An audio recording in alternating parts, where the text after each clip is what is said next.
Comanche trade empire, warfare, and horses. By the middle of the 1700s, the Europeans, France, Spain, and England, focused upon their colonial holdings outside the growing U.S. For a time, France would cede control of much of their territory in the central U.S. to the British, thus dividing European interests in the central U.S. roughly along the Mississippi Basin, with England to the east and Spain to the west. Since Europeans wrote the history of the region, there was a tendency to discount native tribes altogether. In the minds of Spanish, French, and British governors, there was a sense that the native tribes didn't weigh heavily into the equation. In some cases, native tribes were regarded as conquered nations, but Spain, England, and France's grips on the Central Plains during this period was largely on paper. The reality was entirely different.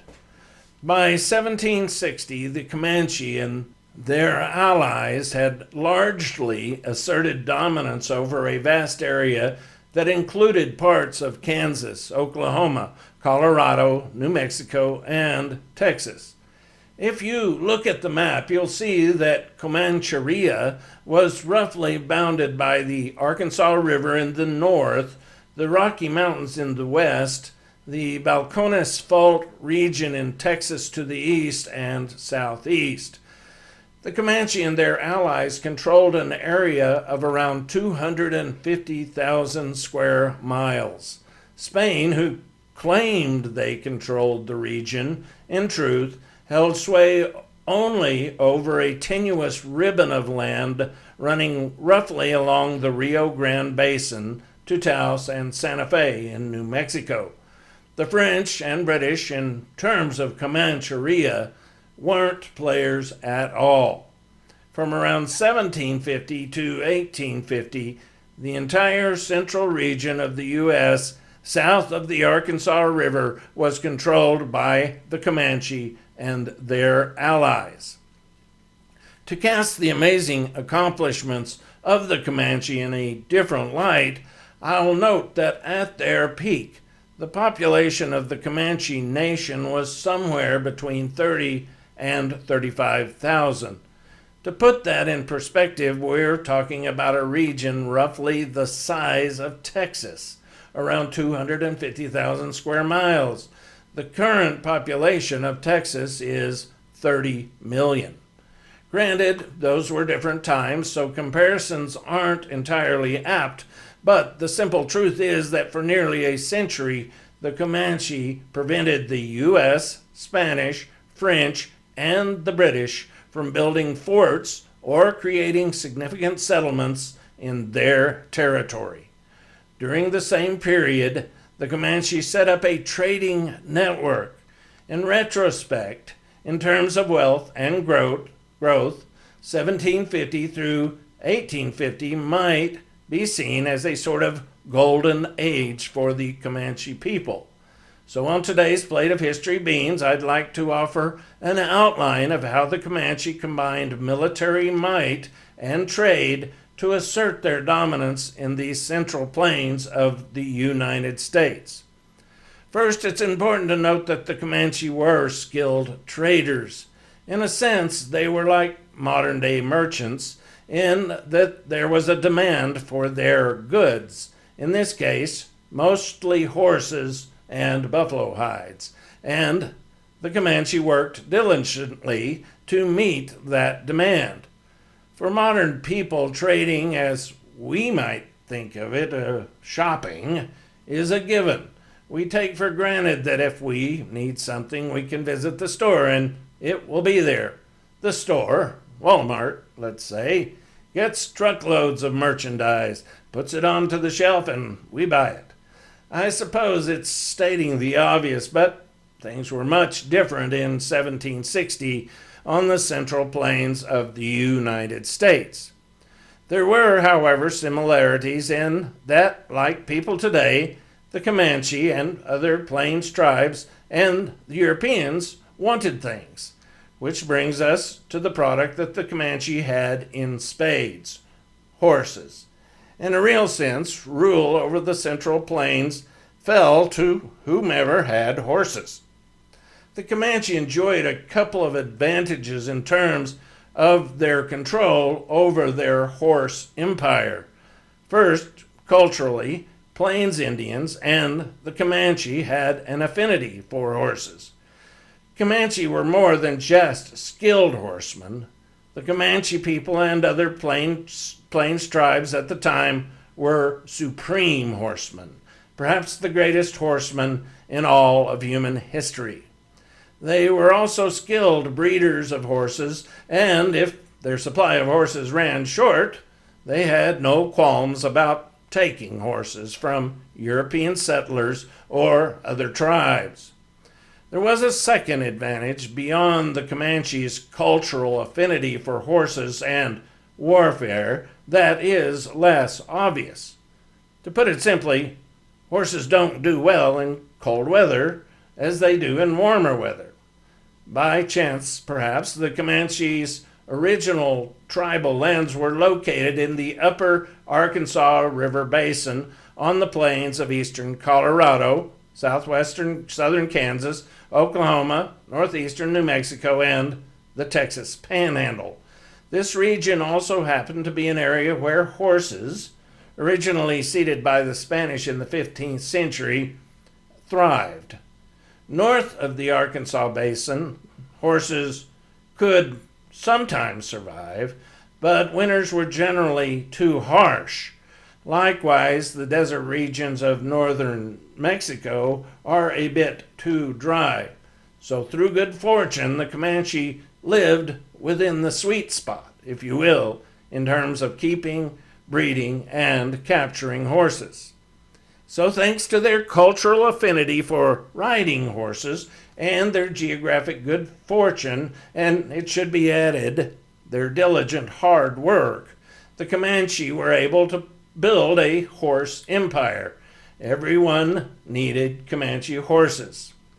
Just to expound upon that point, tribal groups living north of the Arkansas River Basin in Montana and Missouri territories needed horses because of the harsh winters. The Spanish needed horses. The French and the British wanted horses. Later on, even the U.S. government would trade with the Comanche for horses. It was basic supply and demand. The Comanche had a supply of horses, and because they wanted finished goods and guns made by Europeans, and grains and vegetables sold by Plains tribes north of the Arkansas River, there was trade. You get the picture. There were even specific locations where the Comanche set up their horse trading markets. In terms of trading with other tribal groups, the Cheyenne, Pawnee, Blackfoot, and a host of other tribal groups living north of the Arkansas, these peoples would often travel hundreds of miles south each year to trade for horses with the Comanche. The trading spot was sometimes called the Big Timbers and is located in southeastern Colorado at a place called Bent's Fort on the Arkansas River near the present-day town of La Junta. I will point out that there isn't much to see in the area. It's not the scenic Rocky Mountains one might normally associate with Colorado, but rather mostly flat prairie. The Big Timbers name comes from the fact that a decent-sized forest of cottonwood trees grow along the Arkansas River in the area. During the fall, cottonwood seeds still fill the air there. If you have allergies, it's rough territory.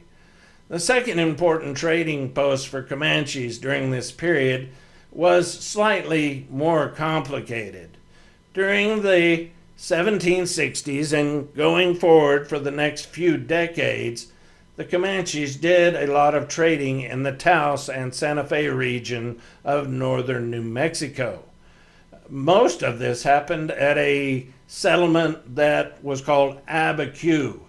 That's not to be confused with the city of Albuquerque. This is interesting because the trade dynamics between the Spanish and the Comanche could be extremely volatile.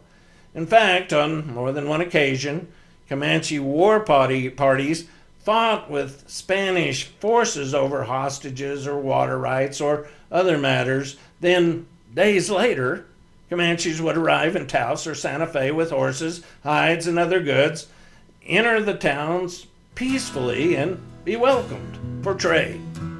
It's a dynamic that deserves a plate of history beans of its own, and so I'll save the details for next time. As always, I appreciate your support or suggestions, any suggestions you might have regarding my content. Now I'll read Chapter 38 of my novel, Hunting Charm, Success is Counted Sweetest.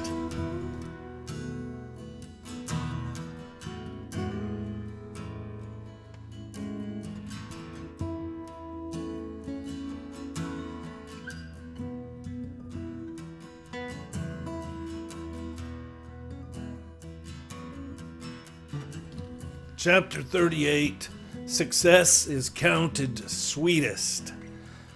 Life in his new surroundings had taken on a familiar routine. Henry spent his days making improvements to the business Doreen had dubbed Paradise. In the evenings, he sat discreetly behind the bar in case one of the customers grew too rowdy.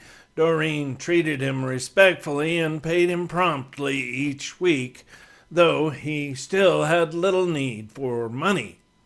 One afternoon, Manuel invited him to dinner. Even though he ate in silence while the family conversed in Spanish, he felt comfortable and enjoyed the meal. Following dinner, Manuel's granddaughter crawled into his lap, where she sat for several minutes, showing him her dolly. When he left that night, Manuel called him amigo, and Manuel's wife gave him a peck on each cheek, telling him he should come again. Walking home, he asked himself why he had remained isolated for so long and considered the possibility that the fault had been his own. At work, his co-workers treated him with respect and kindness. One of the women, an older Hispanic beauty named Rita, asked him one evening if he wanted a pull for $1. Embarrassed, he declined at first, but the next evening decided he would try it. He enjoyed the experience and afterwards even managed to smile when the girls joked about the encounter, which Rita described as grande y muy rápido. Fortunately, despite the joking, Rita extended her services a second and then a third, and soon their encounters became a regular thing. Indeed, one weekend, when a group of cowboys remained well into the night, Rita asked if she could stay with him at the Rock House. Henry had never spent an entire night with a woman before. And so it happened that over the course of a few weeks, Henry began to feel a part of things. He thought less and less about Doreen's mystical significance. Circumstances and a change of scenery had fallen in his favor for once. Meanwhile, Doreen, always finding new ways to provide a more enjoyable experience for her guests, started reading aloud from the newspaper at various times during the evening. Her selections were often trivial, stories of a notorious outlaw captured, or the travels of some person of importance. One evening, when the room filled, as it generally was, with several customers, Doreen stepped into the small stage and said, "I can't tell you how pleased I am to have you here tonight.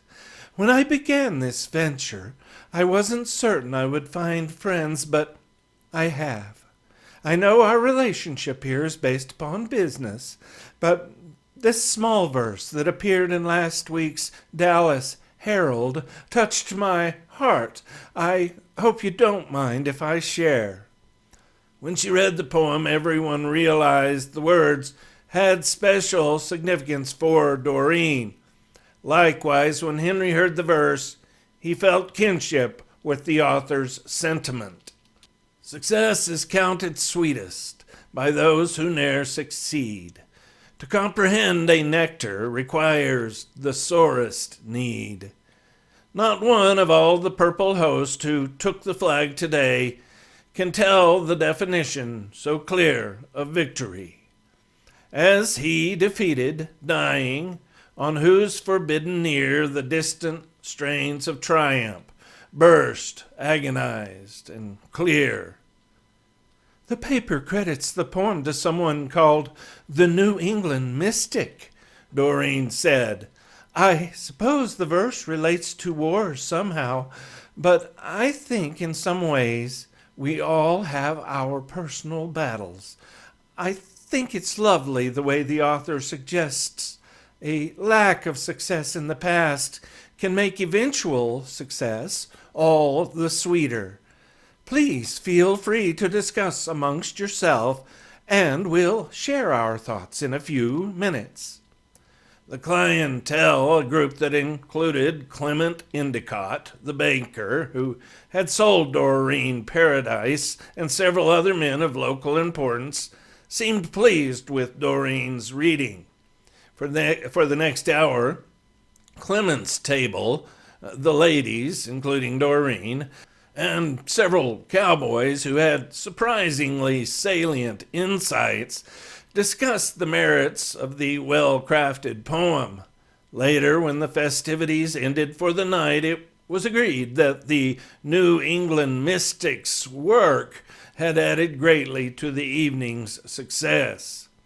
"I've often found readings to be pleasurable," Doreen said, thinking back to times when she had joined her mother for her weekly book discussions. "It's a wonder other places don't do it more often." Henry, who said nothing during the discussion, nevertheless listened intently.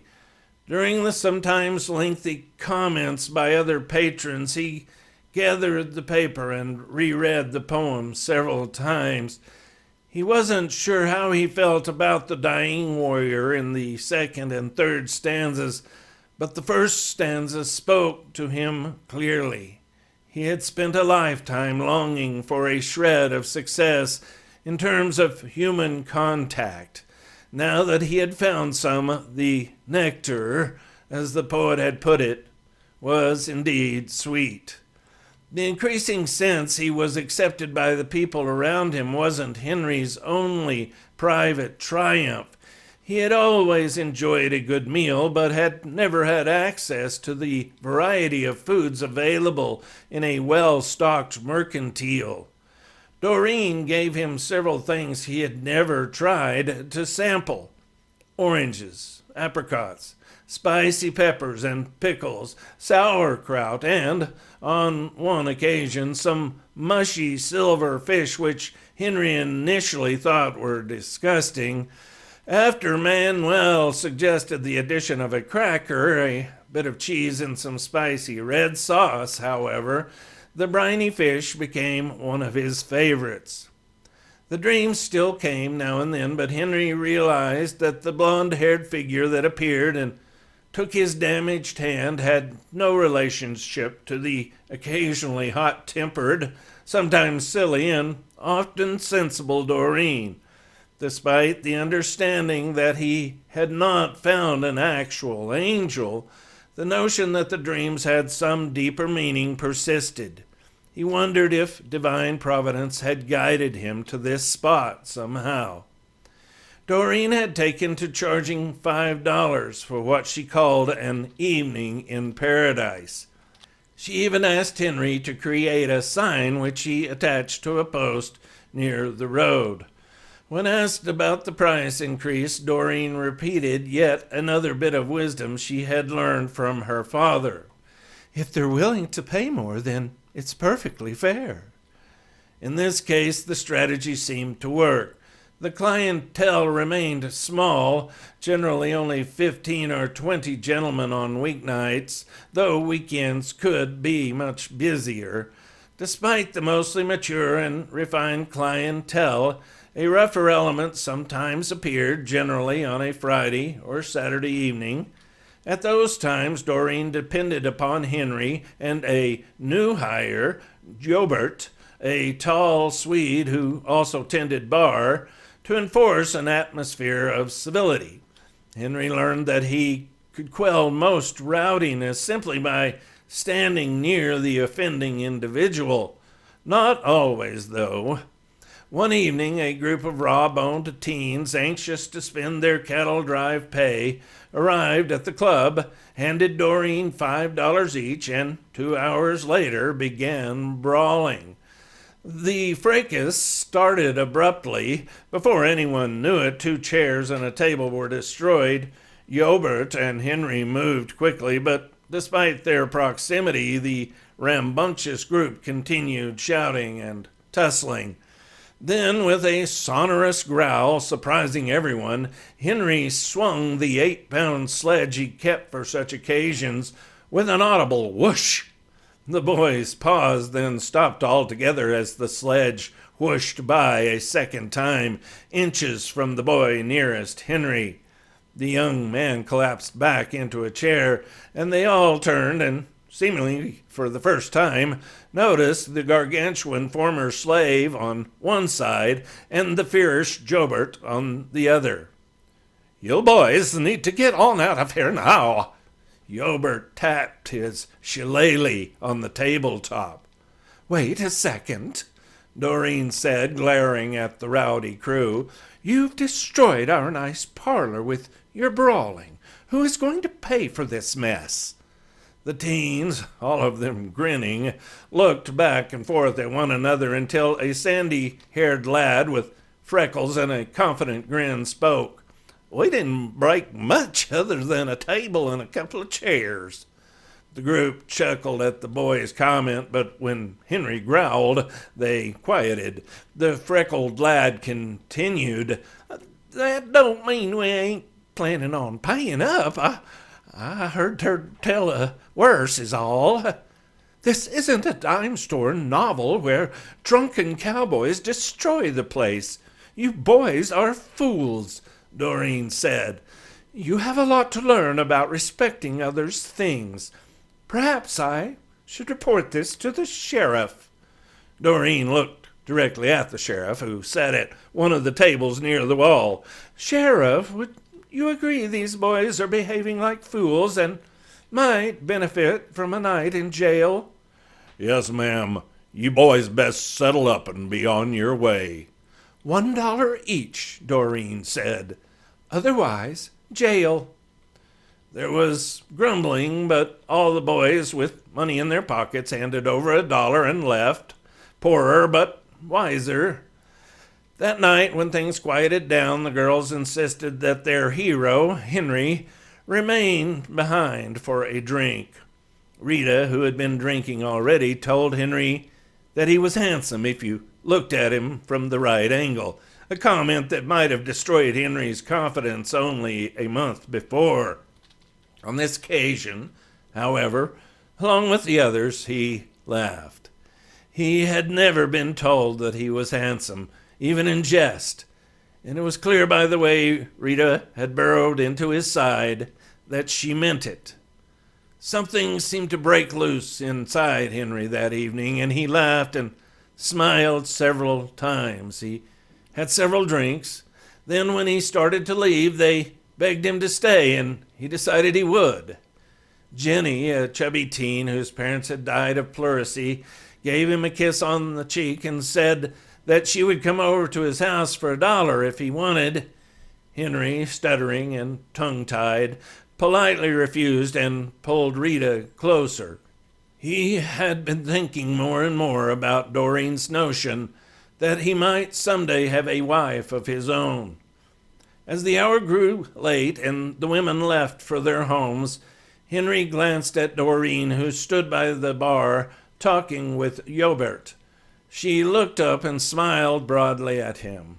Walking back to the rock house, Rita at his side, he couldn't recall ever feeling happier. They went inside, and Rita gave him a long kiss. Then, as she helped him up the stairs to the loft and bed, it occurred to Henry that maybe, in a way, he had found an angel in Doreen.